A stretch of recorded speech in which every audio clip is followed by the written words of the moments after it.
Hey guys, what is up? It's Dusty here, and welcome back to another crypto video. And Bitcoin and XRP are at some extremely critical points in terms of price right now as we speak. A little bit earlier today, I actually made a live stream, or I did a live stream, I should say, where I was already announcing that something similar to this could be happening throughout the day, where a lot of people started laughing at me. However, right now, Bitcoin is at a critical level. You can clearly see we overtook most of our previous points. And what I wanted to discuss today was just the teeny weeny amount of movement that the altcoin market needs to go up for to beat our previous high. Right now, today, in the altcoin market, we are on the second highest day ever in terms of a close. If we just close it right now, which is going to happen in about an hour from now, if we close at this level, it is the second highest close for altcoins that we have ever had. And that means a close at about $1.4 trillion. The highest we've ever gotten is about 1.39.8, right now at 1.369. It's going to be crazy, right? It is going to be absolutely crazy just for how close we are, because if we get another bullish day tomorrow, it can be the highest altcoin close ever. However, that's not the point of this video right here. What I was just telling you guys earlier in today's video was how I was expecting Bitcoin to break out. If I remember correctly, what I said is, again, we have our first interesting barrier, I believe it was right here, at about 50.5 thousand. Once we cross that, you can see the next barrier is 51.3K. After that, it's kind of free roaming for just a little bit before we're finding our, I think, earliest point at about $53,000 or so for Bitcoin, if we're talking about some really important levels. I think there's at least a free reign for about $1,000 from here, guys. And right now we are pumping it up. Let's see on the 2-hour basis. Okay, 1-hour basis. Yeah, guys, we're just breaking through. And right now, in my own opinion, wouldn't be a bad moment to still buy it. Even though I told you guys about this about, I guess, 6 hours ago. Maybe I started streaming 7 hours ago. Feels like it was a lot longer, but I guess it wasn't, huh? I don't think it's still too late, because right now a lot of money is flowing into Bitcoin from the USDT and whatnot. And after that, I think it's going to be flowing into XRP. We have a critical piece of, I guess, a couple of cents here to overtake, but once more, I don't speculate it's going to be taking too long, because generally speaking, the market is extremely bullish right now, and many people are excited for it. But then again, let us see. Obviously, we have made some money throughout the day, though, as again, my expectations were right. And I like that a ton. All right, Bitcoin's price rises rapidly due to scarcity, absolute scarcity.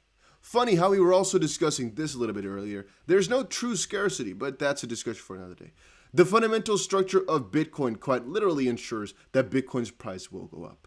It's funny, but it's also kind of not. And that's the thing with crypto, guys. The thing is, people have chosen a denomination. They've basically chosen, okay, we're going to use this unit of 1 Bitcoin to decide everything. The problem with that is that there's a maximum amount of coins, and so for some financial systems, it wouldn't completely work. In others, some people might say, oh no, it should always go up in terms of price because people lose their crypto, and so the 21 million cap is actually only about 15 million or so after we also calculate for all the Bitcoin lost, and as time goes on, the Bitcoin lost.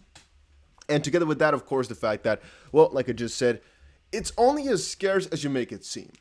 Theoretically speaking, every Bitcoin can be split up into 100 million pieces. And so, well, if you start to look at it, every 1 Bitcoin there's in total 21 million Bitcoin times 100 billion pieces, or 100 million pieces.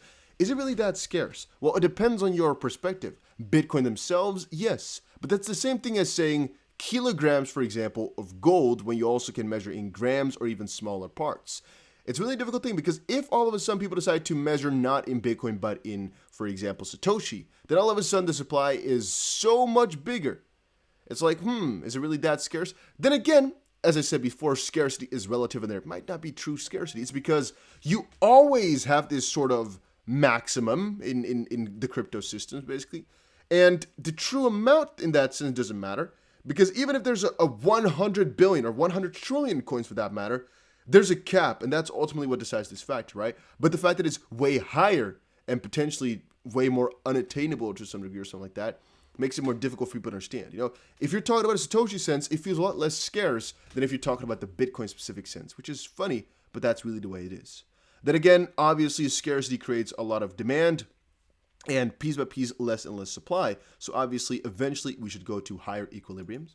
Now, Vechain showcases Proof of Authority 2.0 and a $1 million grant program. I talked about this really briefly in a previous video, but I don't think I actually gave it enough of a breakthrough here because I discussed it at the last 20 seconds or so of my video. Guys, pretty big moves on the Vechain front. I keep telling you guys about this game changer. Vechain, in my opinion, is one of the best cryptos out there.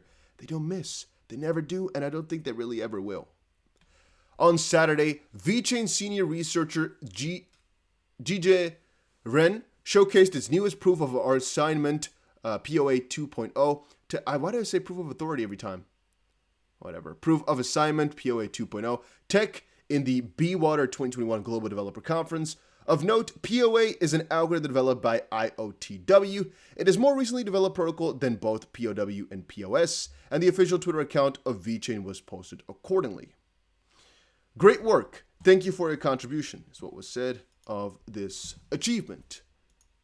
All right, then Zilliqa to have its own NFT marketplace. Guys, if you've been watching the channel for a little while, you know that I've talked about Zilliqa a ridiculous amount of times, all right?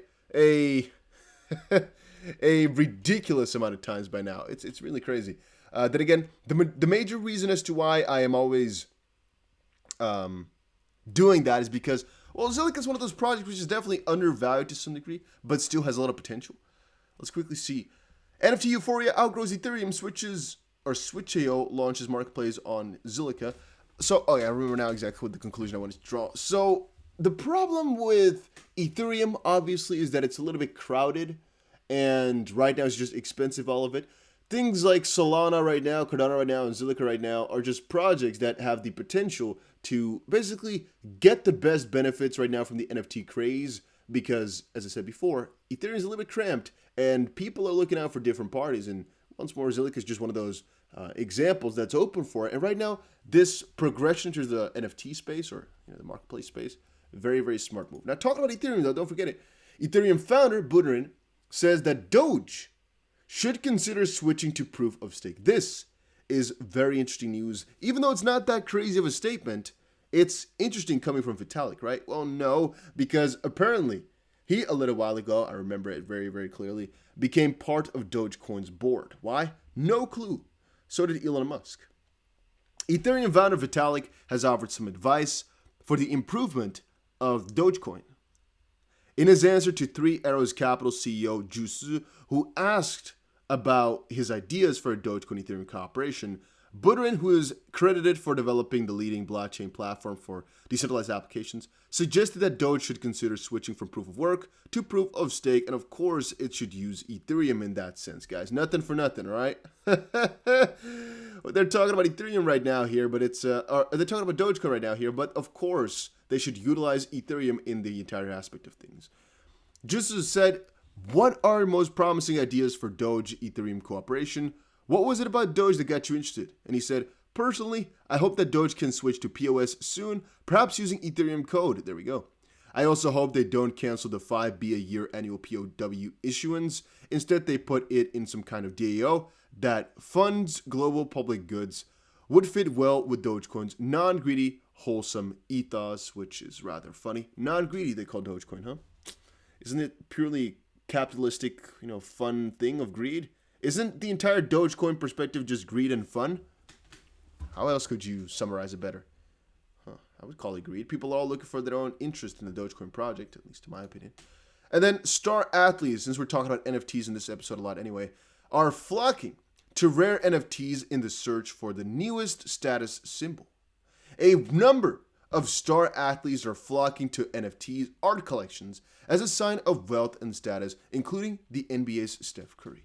So I don't want to really bore you too much, pun intended, with what exactly they bought, because ultimately we don't really know why these guys are buying these NFTs for hundreds of thousands of dollars. You might say that they're actually basically being paid to buy these NFTs to get some crazy publicity going. You might also see it in some really bigger way where they've basically been advised to get into NFTs, and they look at some of the most popular ones and they just start to buy in. You might also say, whatever a basketball player of this degree buys, he can sell for a lot more eventually because, well, once more, a basketball player owned it. I don't really know exactly what, but apparently the club, the what's the name again? Bored Ape Club here, has gotten about $400 million in trading volume since April's launch, which is crazy. A lot of money laundering going on in there, but ultimately, it's the way it goes, guys. It's the way it goes. We can't really do too much about it. I can't really complain. That again, I'm also not really going to buy too many of these things because it's a strange ecosystem. It's not really my thing. I think NFTs are useful, but the way it's being used right now is really, really crazy. Then again, for the next couple of months, though, I think there's still a lot of money to be made with these things as there's a big craze going on right now. And yeah, from some perspective, if you're not into NFTs, you're missing out. And that's also why I have those unstoppable domains myself. Not promo, but I do own some because of the NFT idea behind it. But yeah. All right, guys, that was it for today's video. Hopefully you all enjoyed it. If you did, make sure you press the like button and subscribe. And I will definitely see you guys again in another crypto video later today.